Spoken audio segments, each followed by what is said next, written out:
नमस्कार, गौडझेप न्यूजमध्ये आपलं स्वागत आहे।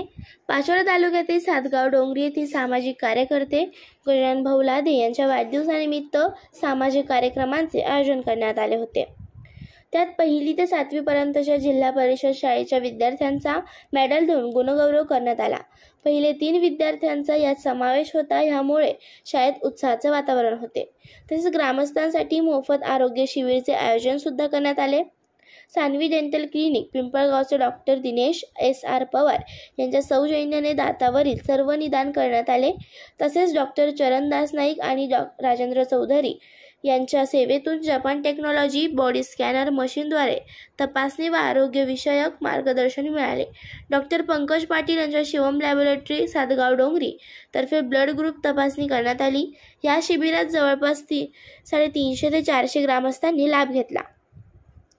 या सामाजिक कार्यक्रमाचे अध्यक्ष स्थानिक गटाचे माजी जिल्हा परिषद सदस्य मधुभाऊ काटे तर प्रमुख पाहुणे पिंपळगाव हरेश्वर पोलीस स्टेशनचे उपनिरीक्षक श्री सर्जेराव क्षीरसागर हे होते। मंचावर कृषी उत्पन्न बाजार समितीचे सदस्य राहुल नाना पाटील, वाणेगावचे सरपंच अतुल पाटील, निंबोरी येथील माजी सरपंच बाळू धुमाळ व ड्रीप डीलर असोसिएशन तालुका अध्यक्ष प्रकाश पाटील, कृषी खात्याचे सुपरवायझर सुनील पाटील, जिल्हा परिषदचे शिक्षक व शिक्षकेतर कर्मचारी गजानन पाटील, अतुल पाटील, माजी सरपंच वडगावकर, सरदार सिंग राजपूत, वनगटे सर, वाघ सर, शंभू डॉक्टर तसेच भाजपा आध्यात्मिक तालुका अध्यक्ष संदीप पाटील सह अनेक मान्यवर उपस्थित होते।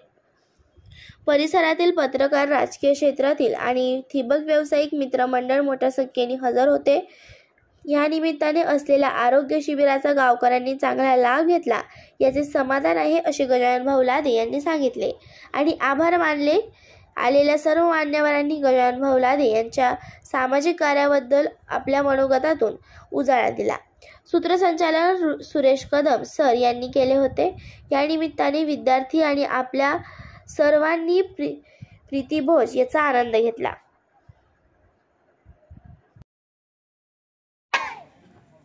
या कार्यक्रमासाठी मंचावर उपस्थित असणारे आपल्या पिंपळगाव हरेश्वर पोलीस स्टेशनचे PSI क्षीरसागर साहेब, तसेच या ठिकाणी आपल्या कृषी उत्पन्न बाजार समितीचे सदस्य या ठिकाणी राहुल नाना पाटील, यानंतर अतुल दादा आमचे या ठिकाणी डॉक्टर दंत चिकित्सक, त्यानंतर आपले सर्व उपस्थित या ठिकाणी सर्वांचं नाव घेणं आता आपल्याला वेळ कमी आहे, परंतु उपस्थित सर्व मंचांचे या ठिकाणी मी सर्वप्रथम सर्वांना या ठिकाणी तुमचं हार्दिक अभिनंदन करतो।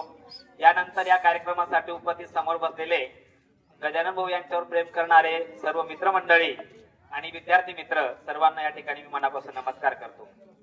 खरं तर आज ज्यांचा वाढदिवस आहे ते समाजसेवक आणि एक चांगल्या पद्धतीने पत्रकार क्षेत्रामध्ये त्यांचं नाव लौकिक आहे, आपले गजानन भाऊ लादे यांचा या ठिकाणी वाढदिवस आहे आणि या वाढदिवसानिमित्त आपण सर्व या ठिकाणी मोठ्या संख्येने त्यांच्यावर प्रेम करणारे जमलेले। तर गजानन भाऊ यांचा जो स्वभाव आहे अतिशय संयमी आणि नम्र असा स्वभाव आहे की ते सर्वांच्या सुखदुःखामध्ये सहभागी होतात।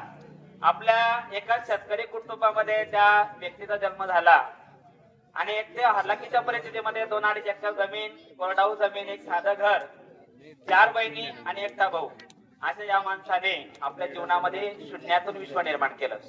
याचं ज्वलंत उदाहरण काय असतं की शून्यातून विश्व निर्माण करणे म्हणजे काय, एक कमी क्षेत्रामध्ये असलेल्या माणसाने आपल्या या कृषी क्षेत्रामध्ये ठिबक सिंचन, तुळजाभवानी ठिबक सिंचन या नावाने एक छोटी त्या ठिकाणी दुकान चालू केलं आणि आज या माणसाचं मार्केटमध्ये या क्षेत्रामध्ये सगळ्यात मोठं नाव आहे आणि सगळ्यात महत्वाचा की त्यांचा व्यवहार आहे की त्यांनी आतापर्यंत या क्षेत्रामध्ये कोणाची फसवणूक केली नाही, कोणाला या ठिकाणी कोणाचा व्यवहार अडवला नाही। या ज्या लोकांचे जे काय काम असते ते एकदम व्यवस्थित पद्धतीने त्यांनी केले आणि म्हणून गजानन भाऊ यांनी आपल्या संसाराचा गाडाही त्या ठिकाणी व्यवस्थित पद्धतीने आज स्वतःचं घर, स्वतःची जमीन, जी 2 एकर जमीन होती ती आज 8 एकर जमीन झाली, स्वतःची 4 व्हीलर, या सगळ्या गोष्टी संसारामध्ये परिपक्व झाल्यानंतर समाजसेवेसाठी या माणसाने आपल्या समाजसेवेचा वसा हाती घेतला आणि या संसार प्रपंच सांभाळत असताना सामाजिक जे काही घटक असतात त्यामध्ये वेळ देणे, समाजासाठी आपण काहीतरी लेणं लागतो, त्यासाठी समाजासाठी काहीतरी चांगलं काम करणे,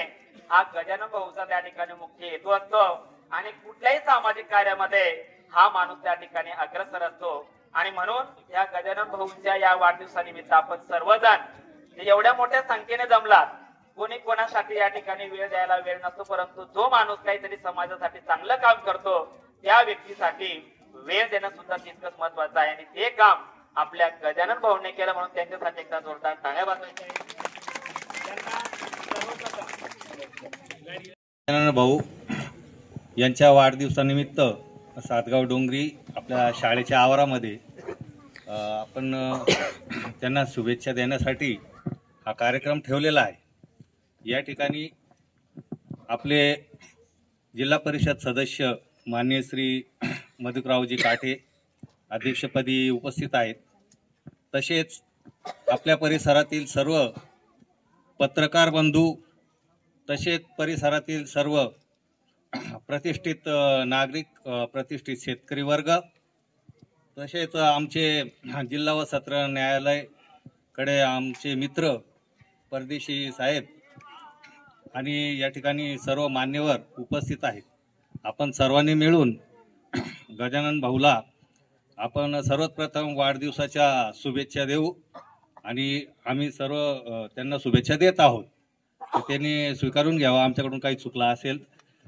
तसेच आपले सर्व शाळेचे विद्यार्थी या ठिकाणी पण आपल्या कार्यक्रमात उपस्थित आहेत. मला असं वाटतं की मी माझ्या पूर्ण सर्व्हिसमध्ये माझ्या ज्या वयाचं माझं 58 वय चालू आहे, या वयात मी असा हा आगळा वेगळा वाढदिवसाचा कार्यक्रम मी प्रथमच बघतोय. नाही तर मी पोलीस खात्यामध्ये बघितलंय गाडीच्या शीटावर केक कापणं, मेणबत्त्या जाळणं, कुठंतरी त्याचा वाढवा करणं, असे अनेक प्रकार बघितलेले आहेत. मी वडनेर भैरव पोलीस स्टेशनला असताना रस्त्याने एक जण तलवार घेऊन फिरत होता. तर त्याला पकडल्यानंतर त्याला पोलीस स्टेशनला घेऊन गेल्यानंतर त्याला विचारलं, तू अरे भर दिवसा का रे आपलं तलवार घेऊन फिरतोय म्हटलं. तर म्हणे मित्राचा वाढदिवस आहे म्हणे, एवढी मोठी तलवार केक कापायला चालवलीच म्हटले. तर त्याचा मला डोळ्यापुढे चित्र आल्यानंतर हा जरा मला जरा खूप आनंद वाटला की असं. आणि ह्या माध्यमातून आपण जो कार्यक्रम आज साजरा करत आहोत तर हे पण आपण आपल्या गावाने आणि दाखवून दिलं आहे की यातून देखील एक जातीय सलोखा या ठिकाणी निर्माण होत असतो. आणि आपण सर्वांनी सांगितलं की गजानन भाऊचं म्हणजे आमची पहिले पोलीस स्टेशनमध्ये कामाच्या निमित्ताने वगैरे सगळं काही ओळख झालेली, पण हे परिचय होताना त्यांच्या हातून इतके चांगल्या प्रकारचे कामं घडलेली आहेत आणि यापुढे बी तसेच त्यांचं कार्य चालू राहोत. त्यांना पुन्हा आपण सर्वांच्या वतीने एक चांगल्या वाढदिवसाच्या शुभेच्छा देऊ. एवढे बोलून मी माझे 2 शब्द संपवतो.